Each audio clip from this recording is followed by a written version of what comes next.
Let's do this.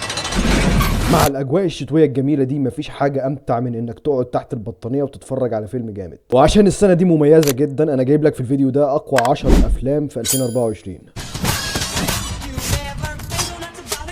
لو لسه ما عملتش لايك انزل اعمل لايك وشير وسبسكرايب للقناه عشان يوصل لك كل جديد.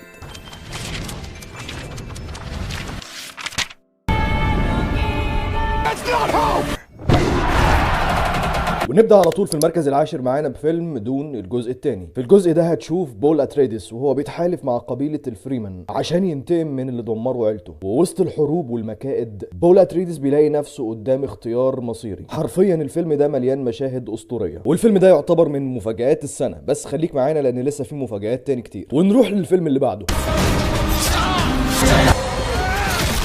وفي المركز التاسع معانا فيلم مهرجة. لو بتحب افلام الغموض فيلم مهرجة هيشدك من اول دقيقة. الحكاية عن حلاق بيتعرض لسرقة بيته وبيقول للشرطة انهم سرقوا اللكشم بتاعته. اللكشم ده ايه؟ شخص، حاجة محدش فاهم غيره. والرحلة كلها بتدور حوالين محاولة استرجاع اللكشمي الغامض. فيلم مختلف تماما وفيه حبكة تشوقك للنهاية. ولو ما بتحبش الغموض وبتحب الاكشن فالفيلم اللي جاي ده مليان اكشن من اول ثانية.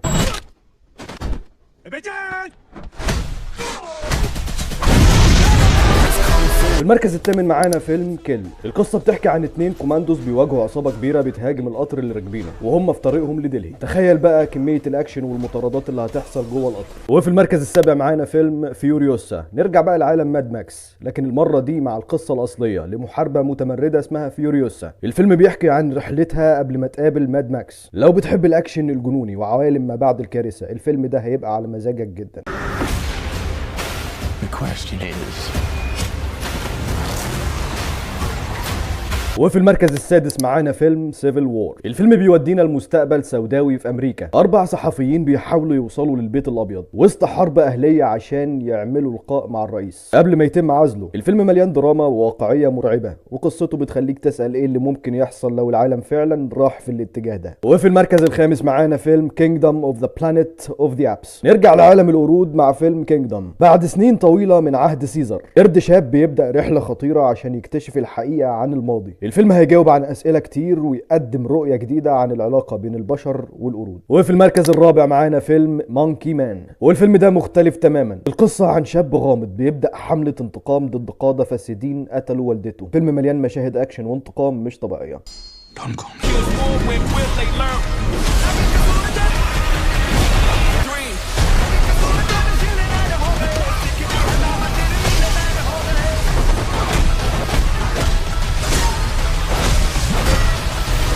وفي المركز الثالث معانا فيلم باد بويز رايد اور داي. لو بتحب الاكشن اللي عليه خفه دم فيلم باد بويز هو اللي لازم تتفرج عليه. مايك وماركوس بيرجعوا بمهمه جديده وبيحاولوا يثبتوا براءه قائد الشرطه بتاعهم من تهمه ليها علاقه بتجاره المخدرات. وفي المركز الثاني معانا فيلم ريبل ريدج اللي بيحكي عن جندي سابق بيحاول ينقذ قريبه بعد ما بيتورط في مشاكل مع الشرطه. القصه بتاخد منحنيات خطيره فيها فساد، مواجهه، وكمان مشاهد اكشن قويه. واخيرا في المركز الاول معانا فيلم لونج ليجز. تخيل انك بتطارد قاتل متسلسل وكل خطوه ليك بتلاقي نفسك غارق اكتر في الغاز غريبه ومخيفه. فيلم لونج ليجز بياخدنا في رحله نفسيه مليانه غموض، اكشن، ورعب. القصه بتبدا مع عميله في الاف بي اي بتدور على القاتل لكنها بتكتشف رموز غامضه متعلقه بطقوس غريبه. كل ما تحل لغز بتقرب اكتر من القاتل لكن كمان بتقرب اكتر من الخطر. وبكده تكون خلصت قائمتنا لافضل 10 افلام في 2024. لو عجبتكم الحلقه ما تنسوش تعملوا لايك، شير، سبسكرايب للقناه عشان يوصل لكم كل جديد.